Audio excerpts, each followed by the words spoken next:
Welcome to Women Who Walk. I'm Louise Ross, writer and author of Women Who Walk the book, the inspiration for this podcast. And just as I did for the book, here I'll be interviewing and unpacking the journeys of impressive, intrepid women who've made multiple international moves for work, for adventure, for love, for freedom, reminding us that women can do extraordinary things. You can find a transcript with pictures to each episode and my books on my website, louiseross.com.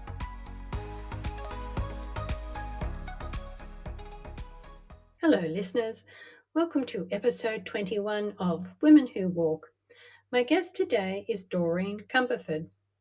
Originally from Glasgow, Scotland, Doreen has been an expat for over 40 years.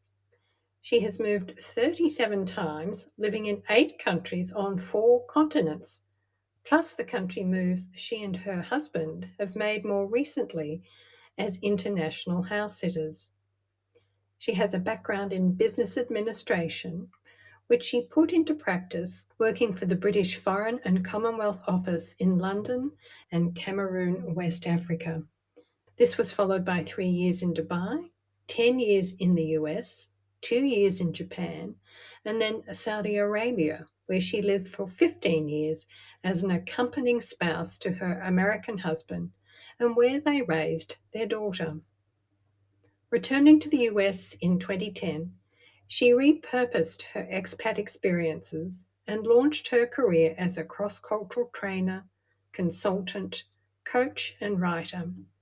She is the author of Life in the Camel Lane, a motivational memoir that includes stories of expatriate women Doreen met in Saudi Arabia, and her belief that living in Saudi as the spouse of a Aramco employee would be a relatively easy adjustment for her and her family. After all, she had lived and worked in foreign countries for most of her working life, including her stint in Dubai.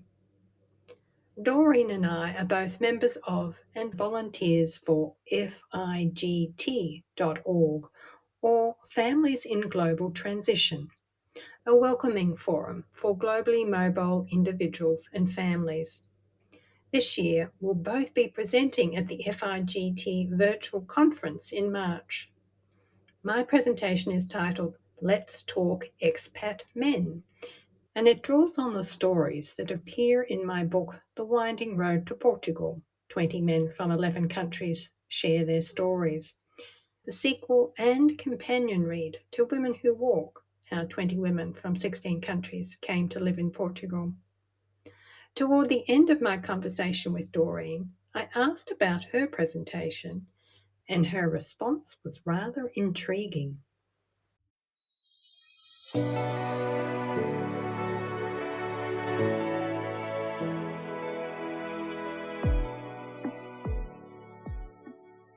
Welcome, Doreen. Now, you've been house sitting in many countries and for many years. In fact, it was international house sitter Jodie Burnham, my guest in episode 7, who put you in touch with me, but I believe you're now living in Mexico.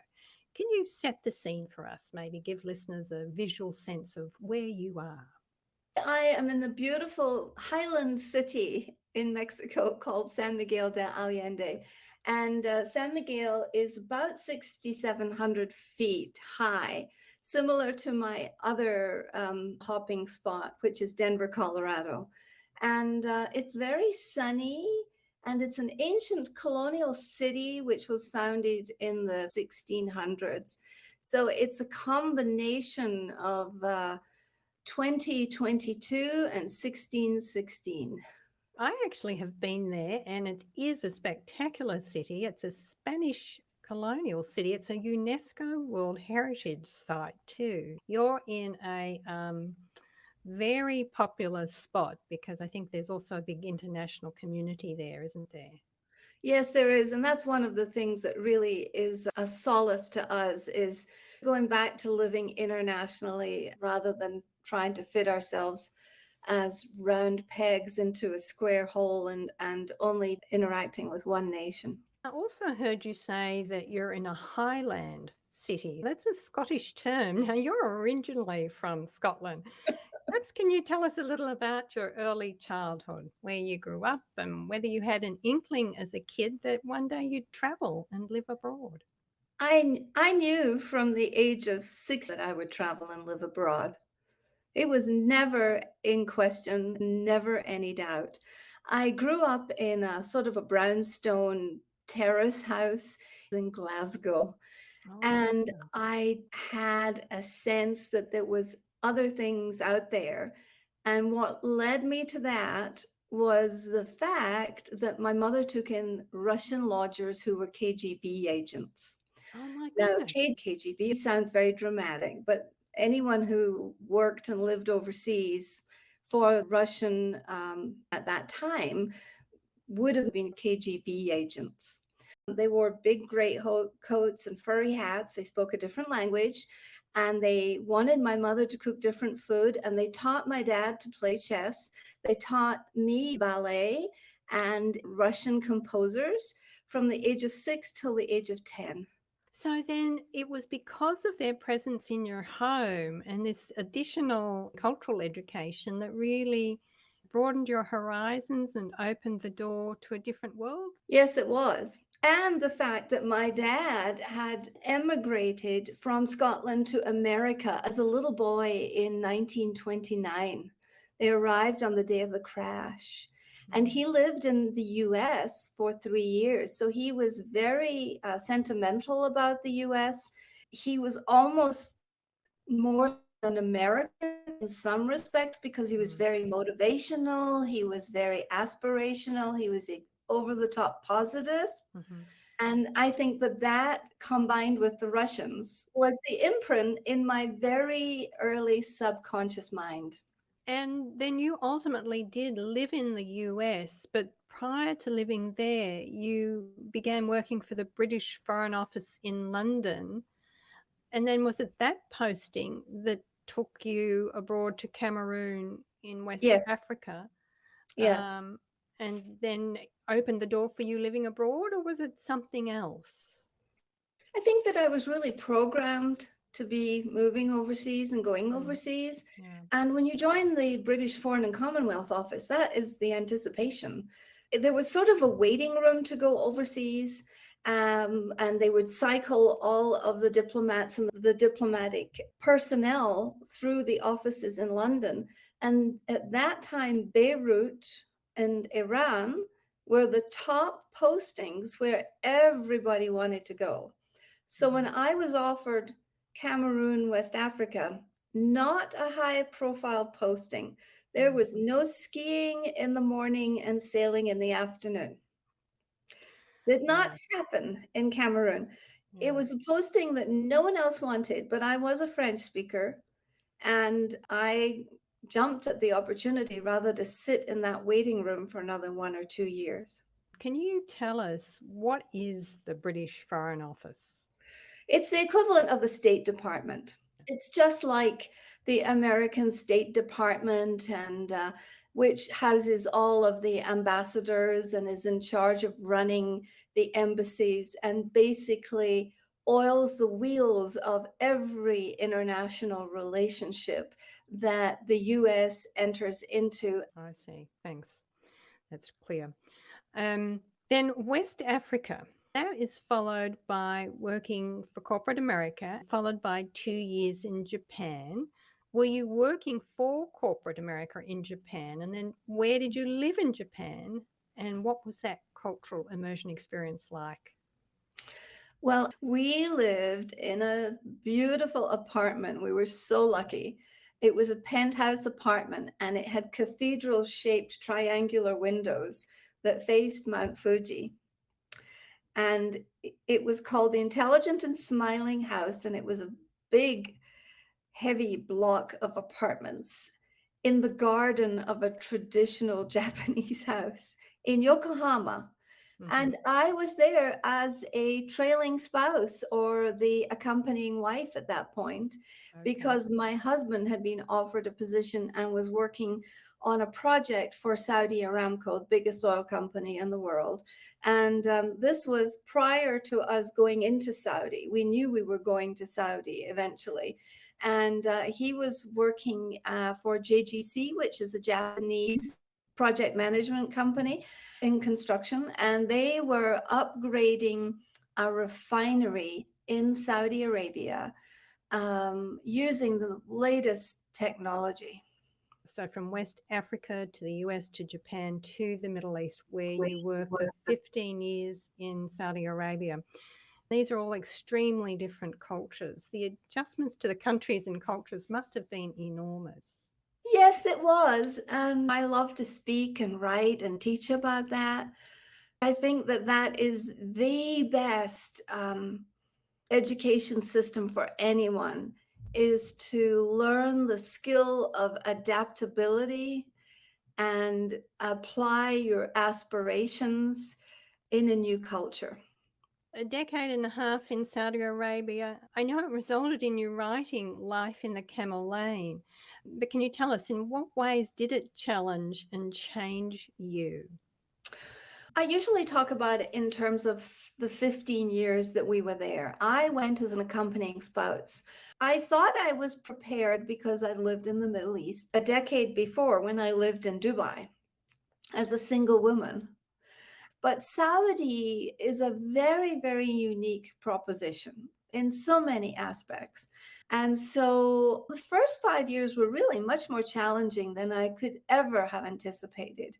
And it was hard and I didn't really like it. But part of that was I was a stay at home mom and I love being a stay at home mom. But I feel like all of me was being expressed.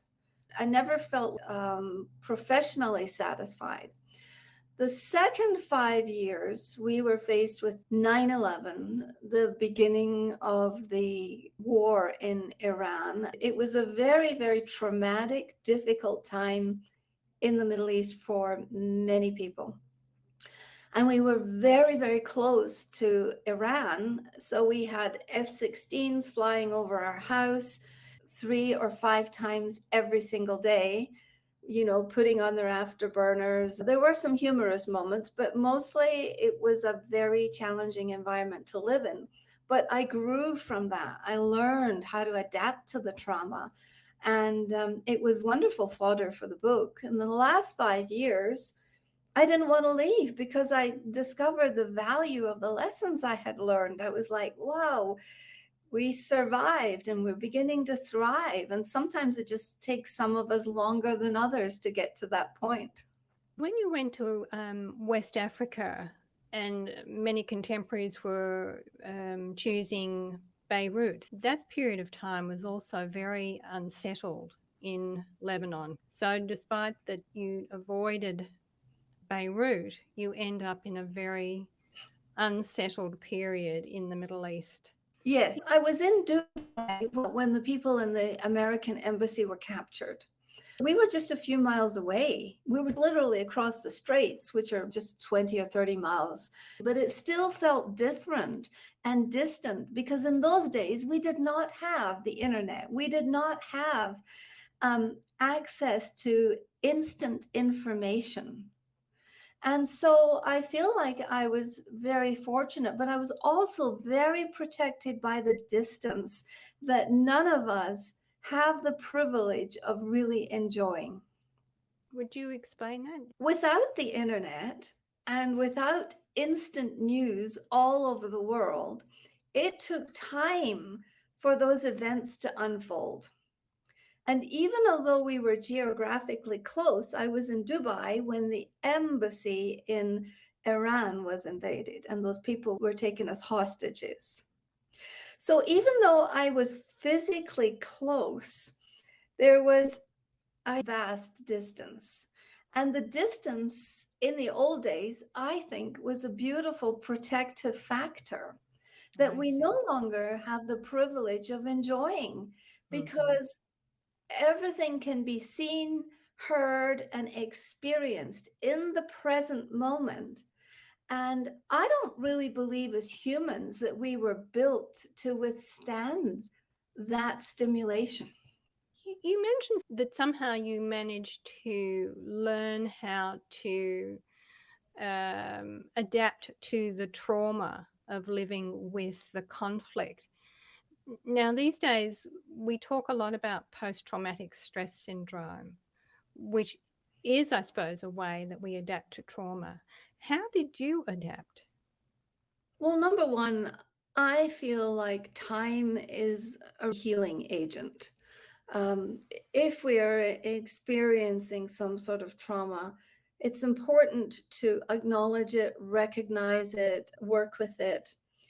And I believe there were years in Saudi Arabia where we were processing trauma, but we processed trauma as a corporation. In a sense, we ignored it as a corporation, but it was always in the background. There were people in Aramco, in Daharan, who would talk about ad infinitum all of their stories from the first Gulf War, when there were scuds and bombs flying over the compound, and when there was real aggression. And they would go on about, oh, this is where you hide, and this is what you need to put away. And so they were prepping us, who were relatively new to the place, on how to behave during trauma. And, I think that we used our sense of humor. We used our experience that others had thrived and survived through this. We watched, we listened, we did everything in our power to make the best of every single day. And that was the way my daughter was raised in Saudi Arabia, because the day she went to school after 9/11, there was security officials and some of the guards outside the school. And one of the elder guards, his name is Ahmed, went to one of the teachers, because the teachers and the principal always met the school buses. But that day there were more teachers out there, and they were meeting the children off the school buses. And Ahmed came over to one of my friends and colleagues and said, I am so sorry. Because at that point there was aspersions that maybe it had something to do with Saudi. And we all thought, oh, what do we do? Do we send our kids to school? Do we leave them at home? Are they safe? And safety was at the top of our minds. And he said, I have to tell you that your children are my children, that I believe your God is God. I am here to be here for your children. Now, those kind of healing messages, you just really grabbed onto those experiences, Louise, and you worked with them and listened to them. And that's how we managed our trauma. Mm. That's rather lovely. That's one of those cross cultural experiences that suggests that we're all connected. Exactly. On your website, you say that Life in the Camel Lane is a motivational memoir. Is that because of some of these experiences you've just been talking about? Absolutely. I think that I write how-to books based on memoir. It's a motivational memoir. It's how to live through these experiences, how to live in the in-between. We are always living in between something, and we're always in transition. If we're alive, we are in transition between birth and death. And therefore, it's learning to manage that invisible transitional space. I'm not sure that Life in the Camel Lane is well positioned in terms of being a lesson delivering system, but that is essentially what it is. And many people have advised me to rewrite it and make it clear that this is really a how-to book. But I like the stories, and I believe that we heal from stories. I believe we learn from stories. We listen to them, we make them up, we repeat them, and it's how we make sense of our world. So I didn't want to give up all of the memoirs and all of the stories of the 60 women that I had interviewed. Were they all expatriate women living in Saudi Arabia? Mostly, yeah. Yeah. Yeah. From Saudi Arabia, you take on a very different lifestyle. You begin to house sit, and it's very nomadic house sitting. So, what was it about this peripatetic existence that appealed to you and your husband? Because you did this together. This is really a repatriation story. Oh. We moved from Saudi Arabia to the United States. We moved from the desert to the vast green trees of the Pacific Northwest. We moved from 119-degree heat Mm. to, 28 or something. We Hmm. moved from sunshine to snow, but we also moved to a community that really, I felt sometimes did not approve of us having worked for the oil industry because Mm-hmm. it was such a beautiful natural community and there was a lot of activism there. And we ultimately left. My husband went back to do some consulting work and we moved to Houston and then we moved to Denver, which is when we found house and pet sitting. Now, we would never have left the Pacific Northwest had we found pet sitting first. We would Hmm. have lived there when the weather was prettier in the summer and we would have pet sat throughout the winter. But that's not was not on the cards for us. We were still keen on traveling. So when he retired, we were using pet sitters to come to our house and take care of our dog. We had this great dog, Kumi. She was born in Bahrain. She grew up in Saudi Arabia, and we brought her all the way back to America. Kumi was our pride and joy, and we needed to take care of her. So we had pet sitters in. We were still going back and forth to Scotland a lot because my family is still in Scotland and my dad was alive at that time. And I needed to spend more time in Scotland. So we were looking for a way that we could be gone but have Kumi cared for. We discovered trusted house sitters and we had about 3 or 4 couples come. One couple had previously been diplomats for the Australian and New Zealand embassies. We had a lot in common. We knew the global lifestyle and they come every summer to Colorado and they spend 6 months in the US and 6 months in New Zealand. And one day I said, do you think we could do this? We set out on our first one. And I would say about 16 out of the 20 house sits we did were all international. And we really loved it. We're on a pet sit right now for a friend in San Miguel. We're taking care of a little dog. Our connection to expats is so deep, and we have such an understanding for what they need and why they need this that we're just a really natural fit for it. You bought a home in San Miguel, and it looks like you might be settling there. Are you still going to be house sitting? Oh. Yes, why not? Mm-hmm. Uh-huh. We're simply moving our base from Colorado. Okay. Colorado is snowy in the winter and it's Mm-hmm. become very smoky in the summer because of the wildfires. So Mm-hmm. we simply moving our base from Colorado to here. But yes, we will be pet sitting. We might not be pet sitting so often in San Miguel, but we will continue the pet sitting journey as long as there is a purpose in it, because we feel like this is a very purposeful existence.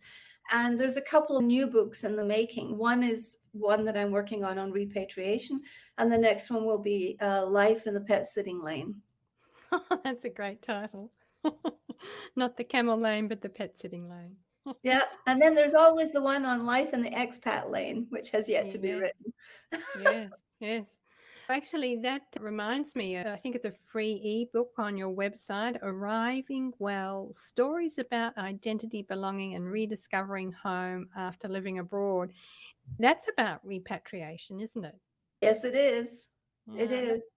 that's a great topic. It's a topic that I often think about because I've lived abroad now for 35 years. I'm a little afraid of the idea of repatriating. Do you have any quick tips to give anybody considering repatriating to their country? Repatriation takes some people from 5 minutes to 10 years. It is your unique journey. You get to make it up. And if you can wrap your arms around the fact that it is a project for your subconscious mind as well as your conscious mind to take on, and you work at it like a boss, and you really, really apply yourself, you will have a much, much better experience. Some people have said to me, given that I've been out of my country 35 years, that if I return to Australia, I'm basically moving to a culture that I don't fully understand anymore, that I'd have to integrate in the way that I do in any country that I move to. Do you think Exactly. that's It's not accurate? Yeah. home anymore. Yeah. Wow. So much will have changed. Mm. As much as I love to spend time in the UK, Mhm. which is home, and everything feels like wallowing in maple syrup. It's sweet and it's easy. Feels very smooth to me, mentally, emotionally, physically. I would never choose to go back there, mostly for weather reasons, Mhm. but also the culture there is changing, like in the US, vast Mhm. cultural divides. And so we try to run our lives based on values. I think Mhm. it's really important to examine your values and the values of the country that you are going to, because you're going to find that it's not going to be like home. It is just a whole new place, and you cannot make assumptions. And we all do make assumptions. Absolutely, we do. And before we started, we were actually talking about country moves, and I think you said something along the lines of trusting what opens up to you or where you're drawn. What Mhm. do you mean by that? I've been part of the trust economy, and I've worked with Mm. trusted house sitters for, Mm, 6 years. But I okay. think that we've always just trusted that whatever was ahead of us, no matter how stormy or how difficult or challenging it was, that we would somehow be creative enough to find a way to thrive. Well, as we finish up, I had one more thing I wanted to talk about. I mentioned in the introduction that you and I are both presenting at Families in Global Transitions virtual conference, which is March 24th through the 27th. And in the intro, I said a few words about my presentation. What about you, Doreen? What's your presentation about? I proposed a couple of things, and the one they chose was say it in 5 minutes, talk about the art and craft of improvisation, how to apply it to your globally mobile lifestyle to produce ease and grace. It's basically wherever you take your life, whatever you do with your life, whatever choices you make, we are making it up all the time. We're just making it up. And so it's important to continue to live in the moment and to listen really well and to use some of the techniques of improv. Terrific. A great answer about your Say It in Five presentation. If listeners are interested to know more about the conference, you can find details at figt.org and you can attend because it is a virtual conference. It's not as though you have to travel. As we finish up, Doreen, if listeners are interested in connecting with you and finding more about your writing and your travels and life in the Camel Lane, where can they find you? My website is Doreen M. Cumberford. That's CUMBERFORD.com. Or you could jump onto Facebook and join Life in the Travel Lane. And that's a new Facebook community that we're building for people who are interested in purposeful travel and how travel can brighten and expand and enrich your lifestyle. Fantastic. So I will include all of that in the transcript of this episode on my website, and listeners can pop on there and find those links. I'll link to the Facebook page and your website. So thank you so much for your time today. I feel that we've really whizzed through your country moves, but we had to condense an enormous amount of experience and travel into 25, 30 minutes, and hopefully we did that successfully. Thank you so much, Yes. Doreen. Thank you, Louise. Thanks for having me on. It was fun to walk down memory lane.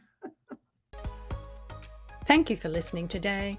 And so you don't miss future episodes with more impressive, intrepid women, do subscribe on your favourite podcast provider or on my YouTube channel, Women Who Walk Podcast.